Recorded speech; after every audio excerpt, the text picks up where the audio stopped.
બનાસકાંઠા જિલ્લાના થરાદ શહેરમાં અસામાજિક તત્વોનો આતંક સામે આવ્યો છે, જેના કારણે વેપારી આલમમાં ભયનું વાતાવરણ ફેલાયું છે। થરાદના વિજય બિઝનેસ સેન્ટરમાં રાત્રિના સમયે અસામાજિક તત્વોએ એકસાથે 15થી વધુ દુકાનોની બહાર લાગેલા સીસીટીવી કેમેરા તોડી નાખ્યા છે।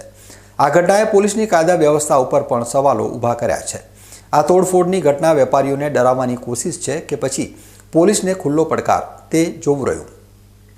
વાવ થરાદ જિલ્લાનું વડું મથક હોવા છતાં થરાદમાં અસામાજિક તત્વોને જાણે પોલીસનો કોઈ ડર ન હોય તેવું આ કૃત્ય ઉપરથી સ્પષ્ટ જણાઈ રહ્યું છે।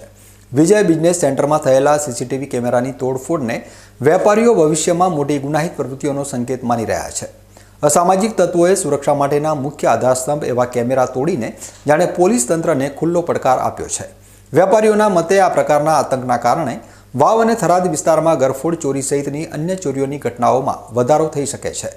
વેપારીઓએ પોલીસ પાસે તાત્કાલિક અસરથી આ તત્વો સામે કડક કાર્યવાહીની માંગ કરી છે, જેથી શહેરમાં ફરી શાંતિ અને સુરક્ષાનું વાતાવરણ સ્થપાય। વિજય બિઝનેસ થરાદ ખાતે શનિવારના રોજ કેમેરા તૂટ્યા હતા। રવિવારે કાલે રાતે બી કેમેરા તૂટ્યા છે અને લગભગ 15 દુકાનોમાં સીસીટીવી કેમેરાને તોડીને વ્યક્તિ લઈ ગયા છે।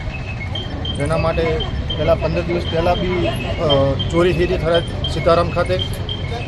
એના માટે આજે આનું પોલીસ સ્ટેશનમાં અરજી આપી અને આગળની કાર્યવાહી, અને આ વારંવાર થાય છે। સિક્યુરિટીવાળા 4 જણા શોપિંગની આગળ હોય જ છે નાઇટમાં, પ્લસ એના કારણે તોય અમારી 15 દિવસ થાય ગોળા છે, કેમેરા છે, આવું બધું રોજ ચોરાય છે। 15-20 દિવસ પહેલાં સીતારામની બાજુમાં ચોરી થઈ હતી। રોજ 15 દિવસે કેમેરા છે, વાસણની દુકાનોના લોક તૂટે છે, પણ કોઈ જવાબદારી લેતા નથી। રોજ પોલીસવાળાને અરજી લખેલી જ છે, વચ્ચે 15 દિવસ પહેલી વચ્ચે લખેલી હતી, પણ કોઈ અમારી દુકાનની મુલાકાતો કરી નથી। અત્યારે અમારી શોપિંગમાં વિજયમાં 15 કેમેરા તૂટી ગયા છે। વેપારીઓની સુરક્ષા અને કાયદાનું શાસન જાળવવા માટે પોલીસે આ ઘટનાને ગંભીરતાથી લઈ તાત્કાલિક ધોરણે પગલાં લેવા જરૂરી છે।